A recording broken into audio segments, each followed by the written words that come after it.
types of acquired immunity, which is also called as a adaptive immunity. So there are two types of acquired immunity. First is the active immunity and second one is the passive immunity. So for what is meant by active immunity first? So the immunity which is developed naturally by infection or by introduction of any antigen is known as a active immunity. And कोई भी natural infection होता है human being को, या vaccine introduce किया जाता है, या कोई भी फॉरेन एंटीजन इंट्रोड्यूस जब बॉडी में होता है, तो हमारे जो इम्यून सिस्टम है वो वहाँ पे उस एंटीजन के अगेंस्ट एंटीबॉडीज़ प्रोड्यूस करती है. तो ये नेचुरली इम्यून सिस्टम यहाँ पे ह्यूमन बॉडी की इन्वॉल्व होती है, इसलिए इसे एक्टिव इम्यूनिटी कहा जाता है. तो एक्टिव इम्यूनिटी में क्या होता है कि जब कोई भी एंटीजन और वैक्सीन और कोई भी पैथोजन नेचुरली जब इन्फेक्ट करता है बॉडी को, तो मेमोरीज बी लिम्फोसाइट जो होते हैं हमारे ब्लड में, ये बी लिम्फोसाइट्स एंटीबॉडीज़ डेवलप करते, प्रोड्यूस करते, सिक्रेट करते हैं बी लिम्फोसाइट्स.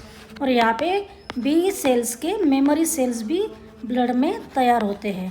और नेक्स्ट टाइम जब ये वैक्सीन या कोई पैथोजन अगेन बॉडी में एंटर होता है, तो वो मेमोरी बी सेल्स उसे रिकॉग्नाइज करते हैं, एंटीबॉडीज़ प्रोड्यूस करते हैं और उस एंटीजन को और पैथोजन को डिस्ट्रॉय करते हैं. एक्टिव इम्यूनिटी कैसी होती है? स्लो है, लेकिन जो once develop it gives its full effective response. कि एक बार डेवलप होने के बाद ये जो एक्टिव इम्यूनिटी है उसका फुल रिस्पॉन्स देती है. और अगेन सेकेंड टाइम जब पैथोजन एंटर होता है तो उस वक्त ये एक्टिव इम्यूनिटी उस पैथोजन को रिकॉग्नाइज करके उसे डिस्ट्रॉय करती है. And it is long lasting, it remains for longer period of time in the body of human being. So it is used for prophylaxis to increase the body resistance. Example, vaccination. कि prophylaxis means क्या? To protect the body against various types of pathogenic organisms. और resistance body का increase होता है, इस that means body becomes able to fight with the various types of pathogenic microorganism. जैसे कि vaccination program है, ये active immunity के अंदर आता है.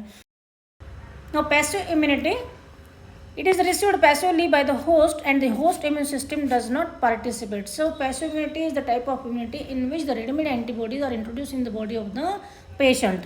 So here host immune system does not involve. कि ह्यूमन की जो इम्यून सिस्टम है इसका कोई रोल नहीं होता, ह्यूमन की इम्यून सिस्टम एक्टिवेट नहीं होती, इसलिए इसे पैसिव इम्यूनिटी कहा जाता है. डायरेक्टली रेडीमेड एंटीबॉडी जो है पेशेंट के बॉडी में, पर्सन के बॉडी में इंट्रोड्यूस किए जाते हैं so that he will fight various infectious harmful pathogenic organisms. So passive immunity कैसे शॉर्ट लिव्ड होती है और लेस इफेक्टिव, क्योंकि यहाँ पे इम्यून सिस्टम का कोई इन्वॉल्वमेंट नहीं, इसलिए वो लेस इफेक्टिव है और शॉर्ट लिव्ड भी रहती है.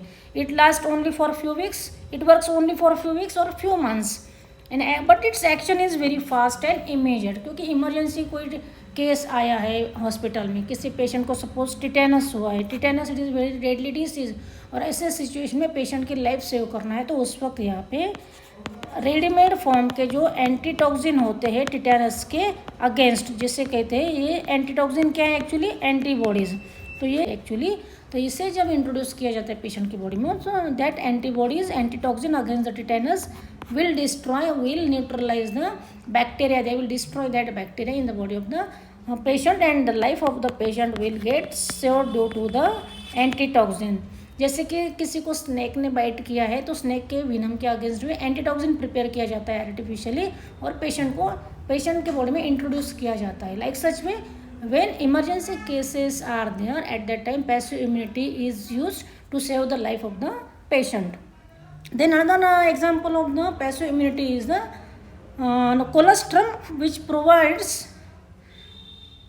immunity to the infant in the form of IgA antibodies. So these IgA antibodies are present in the colostrum of the mother.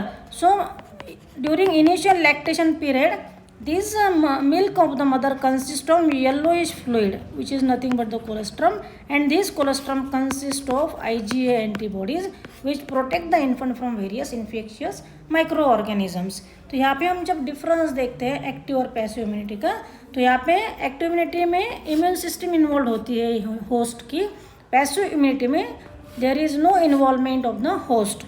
So here it is induced due to pathogen or by contact with any antigen or immunogen or vaccines, whereas in passive immunity ready-made antibodies are introduced into the patient to fight against the various foreign agents. Active immunity कैसे slow होती है, but once developed it is fully effective, it gives fully effective response, whereas passive immunity कैसे short lived है, less effective है. Active immunity कैसे long lasting है, passive immunity remains for few weeks or few months. Action भी कैसा है, fast और immediate है. So this active immunity is used for prophylaxis to increase the resistance of the body for long duration of time, such as vaccination program is conducted so that human being will get protected against the various harmful infectious diseases. तो यहाँ पे natural immunity infant को मिलती है via the milk of the mother which consists of the colostrum. So this is the difference about the active and passive immunity.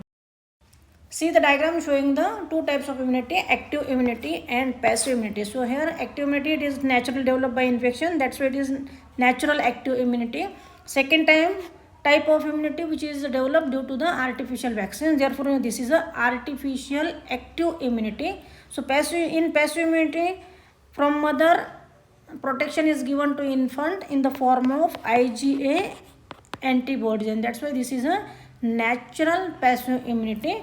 In second type, the ready-made antibodies are introduced into the body of the patient, and these ready-made antibodies, they will provide the artificial passive immunity.